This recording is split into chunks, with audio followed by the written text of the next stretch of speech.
আবার চলে এলাম তোমাদের কাছে আমার একটা স্বরচিত কবিতা নিয়ে। ছোট থেকেই আমাদের ধারণা ছিল 18 বছরের সাবালক বা সাবালিকা হওয়ার পর আমরা তো সবই করতে পারবো বিশ্বজয়, দুনিয়াটাকে একদম নিজের হাতের মুঠোয় নিয়ে আসতে পারবো। আমার কবিতার নাম 18র প্রাপ্তি। আজ আমি 18। গতকাল সারা রাত আমি দু চোখের পাতা এক করতে পারিনি।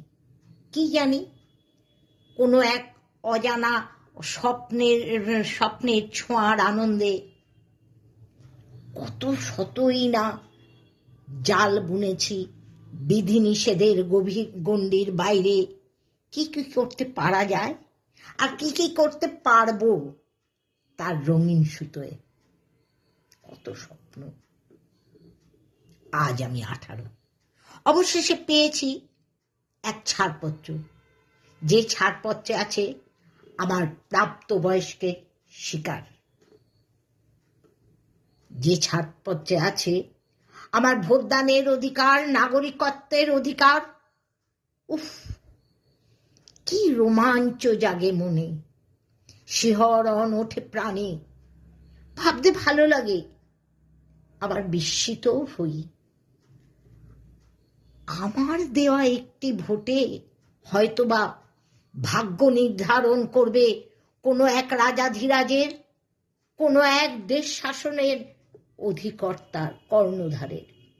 ভাবতে ভালো লাগে, হয়তোবা দেশ শাসনের আমিও হব অংশীদার। আজ আমি 18। গতকাল পর্যন্ত ছিল না আমার আইনি কোনো কথার আইনি কোনো দাম। ছিলাম আমি না বালিকা। মাত্র একটি দিনের, একটি রাতের ব্যবধানে, আইনের বন্ধনে আমি আজ হয়ে গেলাম সাবালিকা। আজ আমার মতামতের কত দাম, কত গুরুত্ব। আর আজ আমি 18। পেলাম আরো এক ছাড়পত্র। আজ আমি 18, পেলাম আরো এক ছাড়পত্র।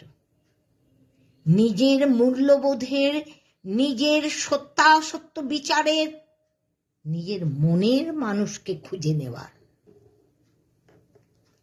18 কি মজাই না জীবনে। যে মা বাবা পৃথিবীর আলো প্রথম আমাদের চোখ মেলতে শেখালো এই 18 গেরোয়, আইনি ভাবে তাদেরও বুড়ো আঙুল দেখাতে কুছ পরোয়া নেই। দ্বিধা করি না, দ্বন্দ্ব করি না, কিচ্ছু করি না, লজ্জা শরম কিচ্ছু করি না, সবকিছুর ঊর্ধ্বে। কারণ আজ আমি 18। এই যেন হঠাৎ একদিন এক শিশু চারা গাছ মাথা তুলে তার সবুজ ডালপালা মেলে সদর্পে ঘোষণা করে, আজ আমি 18। আজ আমি স্বাধীন। আমার ভাবনার ফুলে ফলে ভরিয়ে দেব আগামী পৃথ্বী, সুন্দর করে দেব আমার জীবন এবং সুন্দর এক সমাজকে। কারণ আজ আমি 18।